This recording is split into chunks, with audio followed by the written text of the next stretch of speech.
बिस्मिल्लाहिर्रहमानिर्रहीम। अस्सलाम वालेकुम। मैं आपकी होस्ट आयशा। मेरे चैनल पे आप सबका वेलकम है। आज हम बनाएंगे साग, मगर वो बनाएंगे हम चटपटे अंदाज में, बच्चों बड़ों सबको पसंद आए। तो शुरू करते हैं। सारी की सारी लड़कियां आ जाएं, अम्मियां, बीवियां, बहनें आ जाएं। जिनके घरों के मर्द कहते हैं ना, हमने घास फूस नहीं खानी, हमने घास फूस नहीं खानी, उनको घास फूस खिलानी है, मगर मेरे तरीके से। देखो, सब खाने लग जाएंगे और दोस्तों, यारों, रिश्तेदारों के साथ मिलके पार्टी भी मनाएंगे, बांट बटैया भी करेंगे, सब कुछ कर लेंगे। जो नहीं करते ना, वो भी कर लेंगे, जैसे ये करते हैं। तो शुरू करते हैं। ये मैंने 2 किलो सरसों ली है, 1 किलो पालक, 1 किलो बाथू और आधा किलो मेथी। पंजाब वाले चुलाई का साग डाले, सिंध में चुलाई नहीं मिलती तो हमने मेथी डाली है। मगर मेथी को बॉईल करके पानी फेंकना ज़रूरी है, वरना साग कड़वा हो जाएगा। चारों साग है, इनको मैंने अच्छे से धो लिया, काट लिया, मट्टी बहुत निकली है इसमें, 2-3 बार धोया है खुले पानी में। और अब मैंने इसको उबाल के सिर्फ ब्लांच किया है, यानी कि अब ये भीग गया है सारा। और ये देखो, पानी जो है ये सारा डूब गया है नीचे और पानी ऊपर आ गया है। पहले ये ऊपर तक चढ़ा हुआ था, पतीले से भी शीलिंग हो गया है ये सारा। अब इसका ये पानी फेंक के दूसरे पानी में चढ़ाते हैं। और अब मैं बनाऊंगी कुकर में। आप पतीले में बनाना चाहें तो पतीले में बना लें। अच्छा जी, सिर्फ एक उबाल दी है, जैसे कि पानी में नीचे बैठ गया, श्रिंक हो गया, तो मैंने इसको पहले भरा हुआ था तो ये कफगीर की मदद से निकाला है। आखिर में मैंने सारा पतीला उल्टा कर दिया। अब इसको नए पानी में चढ़ाते हैं, शुरू करते हैं। ये जो रेगुलर स्टैंडर्ड बाउल होते हैं हमारे, प्लास्टिक के या स्टेनलेस स्टील के, ये सारे 1 kg के होते हैं, तो मैंने ये 2 डालने हैं। फिर भी कम पड़ा तो मैं और डाल दूंगी। फिलहाल मैं एक डालकर दूसरा डालती हूँ। एक बाउल में डाल चुकी, ये हो गया दूसरा, यानी कि 2 किलो पानी, 5 किलो साग और तकरीबन आधा किलो पानी कुकर में खुश्क हो जाएगा। बाकी की चीज़ें डालते हैं। ये 5 किलो साग के हिसाब से देखें, तकरीबन 1 किलो टमाटर है। ये मैंने वजन कर लिया है इसका, 10-20 ग्राम कम है शायद। ये 3 इंच की प्याज है, तकरीबन 3 इंच की प्याज ना हम 5 किलो के हिसाब से 5 लेंगे। मेरे पास थोड़ी छोटी थी तो मैंने काफ़ी सारी ले ली है। मगर ये इतनी बड़ी ना, 3 इंच की, 4.5 इंच की ना, 5 ही लेनी है आपने। अगर हम प्याज इसमें ज़्यादा डाल दें ना तो साग मीठा हो जाता है, इसलिए हमने प्याज की क्वांटिटी कम रखनी है, मगर प्याज डालनी ज़रूर है।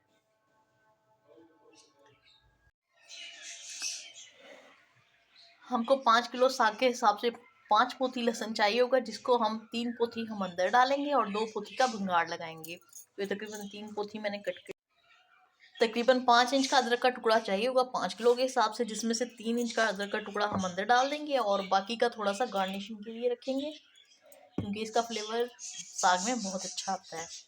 तो टाइम पे कटिंग कर लेंगे। फिलहाल मैं ये वाला पीस जो है इसके अंदर डालने लगी हूँ। अदरक को भी मैंने बारीक बारीक बिल्कुल छोटा छोटा सा चॉप कर लिया है। तो हमारा लहसुन अदरक भी जाने के लिए तैयार है। अब डालते हैं हम सारी चीज़ें। मैंने 1 किलो टमाटर भी काट लिए, प्याज़ें भी मैंने काट ली और हरी मिर्च की डंडियाँ हटाकर इसमें कट लगा लिया। ये हमारी सारी चीज़ें, कुकर भी मेरा भर गया है। ये 9 लीटर का कुकर है और लहसुन अदरक भी चला गया है। अच्छा, मैं नमक लेने लगी हूँ, तो ये टीस्पून है ना, 1, 2, 3, 4, 5, 6, 7, 8 लिए मैंने। उसके बाद जो है हम चेक करेंगे कि हमारा नमक सही है कि नहीं। इसी तरह 8 टीस्पून हम लाल मिर्च के लेंगे। अब लेते हैं गरम मसाला। गरम मसाला बहुत ज़्यादा नहीं डालना हमने, बस 5 किलो के हिसाब से 5 टीस्पून ही डाल लेते हैं।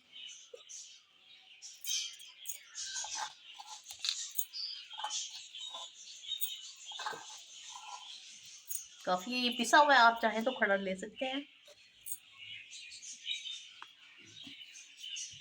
लाल मिर्च, गरम मसाला और नमक, बस 3 चीज़ें ही डालेंगी। इसके अलावा इसमें मसालों में धनिया हल्दी वगैरह नहीं डालते साग में।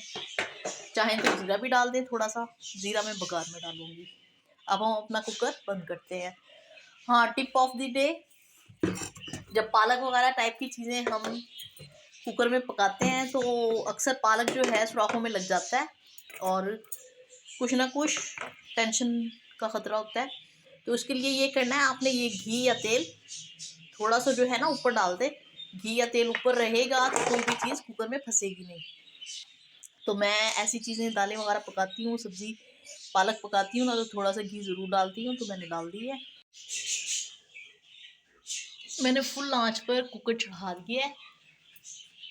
कुकर की आंच इतनी रखते हैं कि दोनों तरफ से हैंडल पर ना आए। ये देखें, हैंडल से नीचे नीचे रखें वरना हैंडल कुकर के टूट जाते हैं। तो ये तकरीबन 10-15 मिनट में बजना शुरू करेगा। जब बजना शुरू करेगा तो उसके बाद हमने इसकी सीटी को 15 मिनट चलाना है। उसके बाद बेट हटा देना है। ये है मेरा सीक्रेट। ये है इमली। इमली हम 5 किलो के हिसाब से लेंगे 2.5 चम्मच। अगर आप 1 किलो बना रहे हो तो बस आपने इतनी सी लेनी है, आधी चम्मच। अगर इससे ज़्यादा करेंगे तो इतना खट्टा हो जाएगा कि अच्छा नहीं लगेगा और साग का फ्लेवर बदल जाएगा। बस हल्का फुल्का सा खट्टा होना है, उससे चटपटापन भी आएगा। अदरक और ये मिलकर साग का फ्लेवर बनाते हैं, तो साथ में टमाटर भी। हमारा जो साग है वो मैंने कुकर खोल दी है। देखिए इसमें पानी बहुत कम है क्योंकि बुलान करने के बाद मैंने इसमें डाला था। ये गल तो गया है। अब इसको घोटने की बारी है। चाहे तो घोट लो, चाहे तो जूसर में चला लो। तो मैं एक एक पल्स जूसर में चलाऊंगी ताकि ये चटनी भी ना बने बिल्कुल और थोड़ा दलदला सा खड़ा भी रहे। तो ज़्यादा नहीं घुमाना, थोड़ा थोड़ा सा घुमाना है। और मैंने इमली को पिघलाने के लिए पानी बॉईल कर लिया है और इसमें मैं इमली भिगोने लगी हूँ। साग हम ठंडा होने के बाद जूसर में डालेंगे और फिर दूसरे पतीले में शिफ्ट करते जाएंगे। इसमें पानी अभी और डलेगा, ये बहुत थिक है। थोड़ा ठंडा हो जाए फिर ब्लेंड करेंगे। अच्छा जी, ये देखिए मैंने ना 2-2 पल्स पे ना सारा ये जूसर में ब्लेंड कर लिया है। ये इतना कम ब्लेंड किया है कि पता भी नहीं लग रहा कि घोटा लगा है जूसर में किया है। ये देखिए रेशे मौजूद है इसमें अभी भी। हल्का हल्का सा थोड़ा थोड़ा डालते जाएं ब्लेंड। अब जो इमली मैंने बनाई थी ना उसकी गुठलियाँ निकाल दी हैं। ये हो गया सीक्रेट, किसी को पता नहीं चलेगा खटास आई कहाँ से, क्योंकि गुठलियाँ निकल गई हैं। मिक्स कर दिया। मिर्चें मैंने डाल दी थी 8 टीस्पून। टेस्ट किया है तो मैंने मिर्चें सही हैं, बहुत ज़्यादा मिर्च नहीं है। अभी पानी इसमें और डलेगा क्योंकि ये मैंने 2 बॉल पहले डाले थे बॉईल करते हुए। ये प्याली खंगाली और जूसर में यूज़ करते हुए मैंने तकरीबन इसको मिला के 1 बॉल यूज़ किया। तो ये हो गए टोटल 3 बाउल। अब 1 बॉल में हम बेसन घोल के डालेंगे। हमारी ज़बान में इसको अल्लन बोलते हैं। आप 5 किलो के हिसाब से हम भर भर के 5 चमचियाँ बेसन की लेंगे, उनको पानी में घोलेंगे और इसमें डाल देंगे। फिर बघाड़ लगाने के लिए हमारा साग तैयार है। इस स्टेज पे आप नमक मिर्च अच्छी तरह चेक कर सकते हैं कि नमक मिर्च कितना चाहिए आपको, उस हिसाब से आप डाल लें। मैं दूसरे कुकर में बनाया था, वापस इसी पतीले में डालती गई, ब्लेंड करती गई, डालती गई। 1 चम्मच, 2 चम्मच, 3 चम्मच, 4 चम्मच और ये हो गई 5 चम्मच। अब इसको भी मैं पानी में घुमाने लगी हूँ ताकि कोई लम्स ना रहे और जल्दी से हमारा पानी तैयार हो जाए। ये अलन में डालने लगी हूँ। ये बेसन वाला पानी है, जग पलट दिया मैंने पूरा। अब देखें ये थोड़ी देर में बॉईल आता है और देखिए एकदम से पतीला भर गया है और ज़बरदस्त। अब इस स्टेज पे भी हम नमक मिर्च चेक करेंगे क्योंकि अब ये पूरी क्वांटिटी जो हमारी होनी थी ना वो हो गई है। पाए, साग और हलीम, ये 3 चीज़ें रब सोने ने इतनी बाबरकत बनाई हैं कि थोड़ी सी मिकदार में बनाएं इतना ढेर सारा बन जाता है। रब की इतनी मखलूक खाती है खाती है खाती है, मगर ये तीनों चीज़ें पेट भरकर ही ख़त्म होती हैं सबका।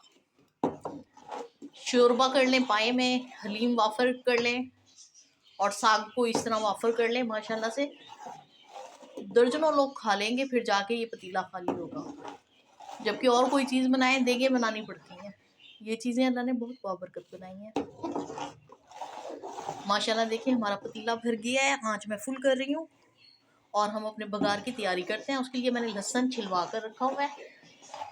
तो अब के मेरा देसी लहसुन आया था, तो जो लेके आया था मैंने उसी के ज़िम्मे लगा दिया था, ये छील कर दें। मैं तो पहले छील छील कर थक गई हूँ, तो उन्होंने मेरा लहसुन छील कर रख दिया है।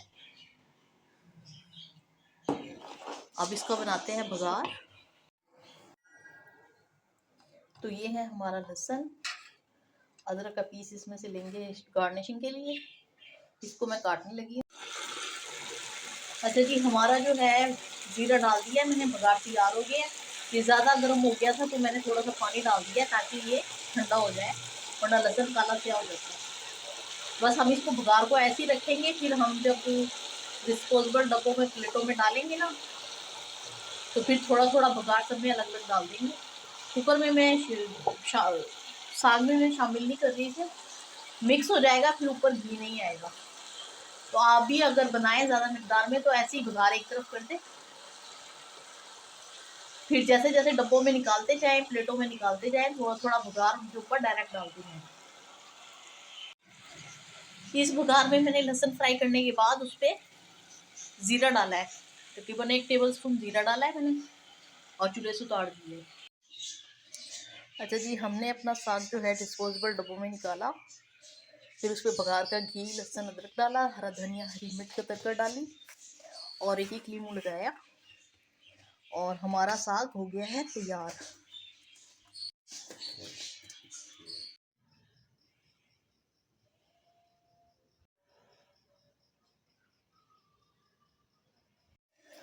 अच्छा, मैंने बाजरे का ना सख्त सख्त आटा गूंद लिया, ये देखें ऐसा सख्त सख्त गूंद के पेड़े बना लिए। अब शापर रखा है, शापर पे ये लोई रखी है, दूसरा शापर इसके ऊपर रखेंगे और इसकी रोटी बना देंगे। अच्छा, हमारी रोटी एक तरफ से सीख गई है, शापर से उठाते ही बलशल कुछ भी नहीं देने, बस डायरेक्ट ना तवे पे डालनी है, एक तरफ से सेकनी है, दोनों साइडों पे घी लगाना है, इतनी ये ना तली जाएगी। अब चाहें तो इसके ऊपर जैसे मीठी रोटी के ऊपर आखिर में देसी घी डालते हैं, ऐसे देसी घी 1 चम्मच डालते हैं, वो फौरन जज्ब भी कर लेगी और ऐसी वीआईपी लगेगी। और जो बाजरे के लड्डू, पहले भी मैंने अपनी चैनल पे बाजरे के लड्डू की रेसिपी डाली हुई, इन्हीं रोटियों को चुरा करके गुड़ का या चीनी का एक तार वाला शीरा बना के उसके साथ मिक्स कर दो, जो जो ड्राई फ्रूट डालने वो डाल दो, बाजरे के लड्डू भी बन जाता है इसी से। और ये सरसों के साग के साथ वीआईपी टेस्ट देती है। जो लोग कहते हैं घास फूस, एक बार इन दोनों को मिला के देखें, पायों से ज्यादा लजीज लगती है ये। ऐसे ही सारा इंडिया, पाकिस्तान, हिंदुस्तान, नेपाल, बांग्लादेश, सारे मुल्कों में जो साग पकता है, कोई पागल थोड़ी है जो। अच्छा जी, हमारी बाजरे की और देसी घी की सादी रोटियां खत्म भी हो गई हैं और सारे घर मेहमानों ने खा पी भी ली है। तो आज की साग पार्टी अख्तिताम पजीर होती है। फिर किसी और वीडियो में किसी और रेसिपी के साथ मिलेंगे। अल्लाह हाफिज़।